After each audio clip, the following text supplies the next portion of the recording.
Neste quarto domingo do tempo da Páscoa, a Igreja nos convida a olhar para esta figura que vem do Novo Testamento, a nossa Bíblia, a imagem de Jesus na sua mais bonita representação, na sua mais bela imagem, a imagem do bom pastor. A Bíblia nos mostra muitas imagens de Jesus, muitos momentos da sua vida em que nós reconhecemos a sua personalidade, o seu jeito de ser. Pelas suas atitudes, nós sabemos no que ele acredita. Nós o conhecemos por conta das coisas que ele fez. Ele, de fato, é a palavra de Deus esperada nesse mundo. Mas hoje, nesse quarto domingo, a Bíblia nos mostra a imagem de Jesus, o bom pastor. Eu repito, a mais bela imagem do nosso Salvador. Eu olho para a imagem do bom pastor, essas muitas imagens que são feitas dele, como a ovelha nas costas, e eu vejo o seu olhar de volta para mim. Talvez seja coisa da minha imaginação, talvez seja uma necessidade minha, mas quando eu oro, quando eu contemplo a imagem de Jesus, quer nas palavras escritas no Novo Testamento que o descrevem, quer nas muitas imagens que foram feitas dele, eu sinto o seu olhar sobre mim, o olhar cuidador, o olhar atento, o olhar daquela pessoa que sabe se a gente está bem, se a gente está triste, se a gente está alegre, se tem alguma dor atrapalhando a nossa vida, o nosso pensamento, se tem alguma angústia consumindo o nosso peito. É assim que eu me sinto diante de Jesus, nesta mais bonita representação do Filho de Deus, o bom pastor. E é claro, o seu olhar cuidador, o seu olhar zeloso, o seu olhar atencioso me tranquiliza, harmoniza os meus sentimentos, as minhas emoções e me faz acreditar que eu posso vencer qualquer dificuldade da minha vida. Por mais difícil que seja o momento que eu estou passando, o olhar de Jesus como que me dá confiança. Às vezes você vai buscar esse olhar nas pessoas e não encontra. Você quer que alguém olhe para você naquele momento. Às vezes você passou por um grande apuro, foi assaltado, recebeu a notícia de que está doente, morreu uma pessoa querida, e você precisa de alguma forma compartilhar esta emoção. É como que um ácido corrosivo que queima você, e você, ao partilhar, sente que ele foi anestesiado, ou então que ele foi neutralizado. Mas você procura outra pessoa e o olhar dela não é de atenção. Quase sempre as pessoas nos olham de forma pragmática. Elas esperam alguma coisa de nós, elas querem alguma coisa. E não tem tempo de olhar para os nossos olhos, de sentir os nossos sentimentos. É assim que nós estamos nos tornando, infelizmente. E isso não acontece só com pessoas que fazem parte do círculo maior da nossa vida, mas também com aqueles que fazem parte do círculo restrito, nossos amigos, familiares. Nós precisamos desenvolver, recuperar o sentimento da busca pelo olhar, assim como o bom pastor faz conosco, que pacientemente olha para nós e sente a nossa emoção, sente o nosso momento, sabe quem nós somos, porque nos olhos se revela a nossa alma. A figura dele, trazendo a ovelha nos ombros, é para qualquer um reconfortante. Essa ovelha, eu imagino, talvez fosse nova demais para acompanhar o ritmo do rebanho diante dele. As mães têm este poder em seu olhar. E eu digo mãe por conta daquela pessoa que é cuidadora, mas não precisa ser necessariamente a mãe biológica. Pode ser o pai também. a avó, uma tia, uma pessoa querida, alguém que olha para a criança e a reconhece e a vê. Nem todas as mulheres têm desenvolvido esse senso de maternidade. E por isso, muitos adultos carregam essa marca da desatenção, da rejeição. Eles não conseguem ser felizes, não conseguem se encontrar em lugar nenhum do mundo. Nada os satisfaz, porque faltou sobre eles um olhar cuidador, atento. Quem já esteve em Jerusalém, ou quem participa da Via Sacra, sobretudo na Semana Santa, deve prestar atenção na quarta estação. Lá em Jerusalém há uma rua muito estreita, por onde Jesus passou carregando a sua cruz. Ela é muito estreita mesmo. Dos dois lados tem comerciantes que gritam alto, vendendo as suas mercadorias. Mas naquele dia em que Jesus passou por ali com a sua cruz, o povo gritava contra ele e o xingava. E diz o Evangelho que cuspiam nele, e alguns aproveitavam para bater. Não havia o que dizer, ninguém estava ali para ouvir. Mas Jesus encontrou no meio da multidão o olhar da sua mãe. Ela o acompanhava. Não puderam se falar. Ela não o pôde abraçar.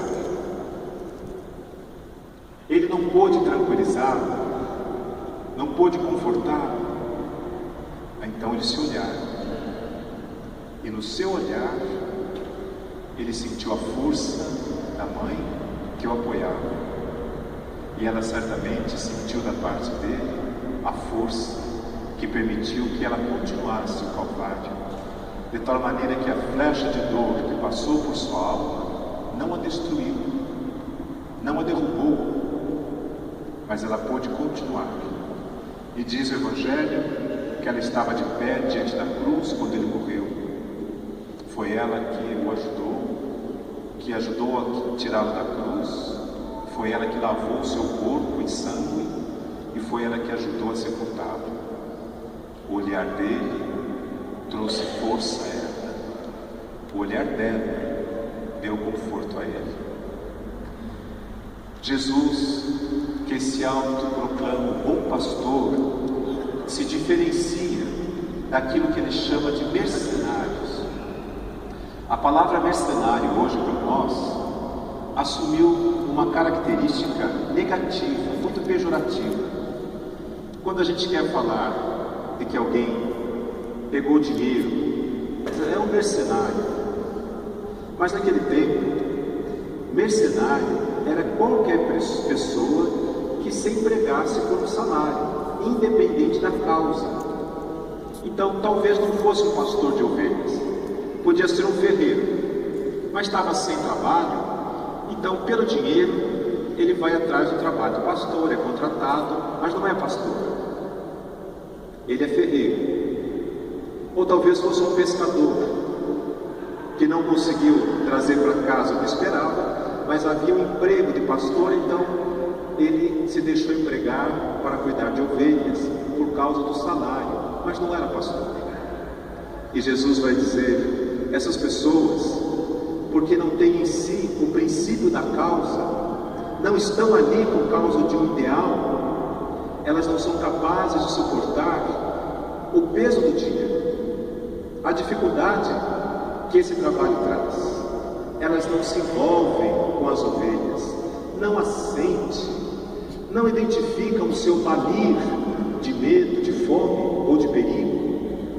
São apenas mercenários, estão ali pelo dinheiro, eles não conhecem a causa. Jesus vai dizer de si mesmo: eu não sou assim, eu estou ali pela causa, por causa do reino de Deus. E ao dizer isso, ele inspira a nós, os pastores do povo, as lideranças religiosas. Também nós assumimos uma causa, também nós abrimos mão da nossa própria vida, como de Jesus: ninguém a tira de mim, eu a dou para tomá-la de volta. Ele tem consciência do que faz, ele sabe quem é. Todos nós podemos participar do seu pastoreio. Todos nós. Não são só os padres, os bispos, os religiosos. Os agentes pastorais da comunidade participam efetivamente da ação de Cristo Bom Pastor. Os pais em sua casa participam maravilhosamente dessa missão do Bom Pastor. Quando você cuida de um doente, quando você cuida de uma criança indefesa, quando você socorre alguém que precisa da sua ajuda, você está repetindo o gesto do Bom Pastor. E se você faz isso por amor, se você faz isso pela causa maior, você certamente está se tornando cada vez mais imagem e semelhança dele, que tem o poder de dar a vida e a receber de volta. Eu entendo esse dar a vida para nós hoje como a nossa disponibilidade de servir o outro. Conheço médicos, dentistas, profissionais, até advogados, que se interessam por causas, por pessoas, e não se importam com o pagamento que elas possam dar. Eles se envolveram com a pessoa na sua necessidade, se tornaram para ela sinal do Bom Pastor. Quando você cuida de uma pessoa doente na sua casa, pode ser a sua mãe, o seu pai.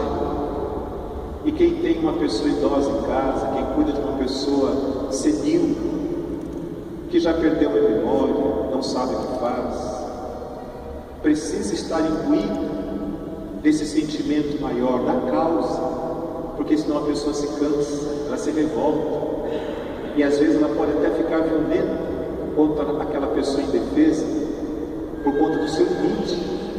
E é muito comum quem cuida de um doente ficar doente também, ter que levantar e pôr na cama, dar banho, e a pessoa doente, a pessoa que tem dor, ela chama a todo momento, e a outra pessoa quer fazer alguma coisa na casa, ele não pode porque tem que estar totalmente disponível.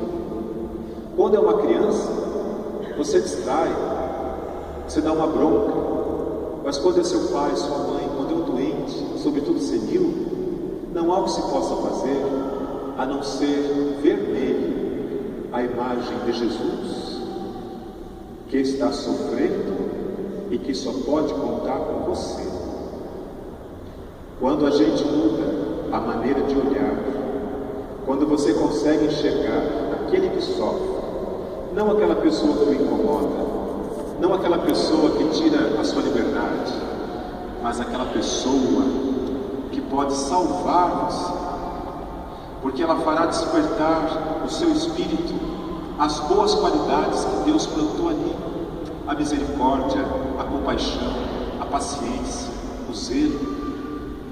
Por causa daquela pessoa que o incomoda, você se torna uma pessoa melhor e mais parecida com Jesus, a imagem de quem nós somos feitos.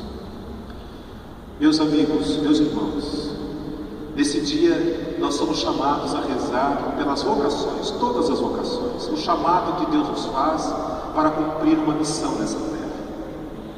E nós vamos rezar por nós mesmos, por quem nós amamos, para que nós tenhamos essa grandeza interior de colocar no plano maior, de colocar a nível do ideal o nosso desejo de ser felizes.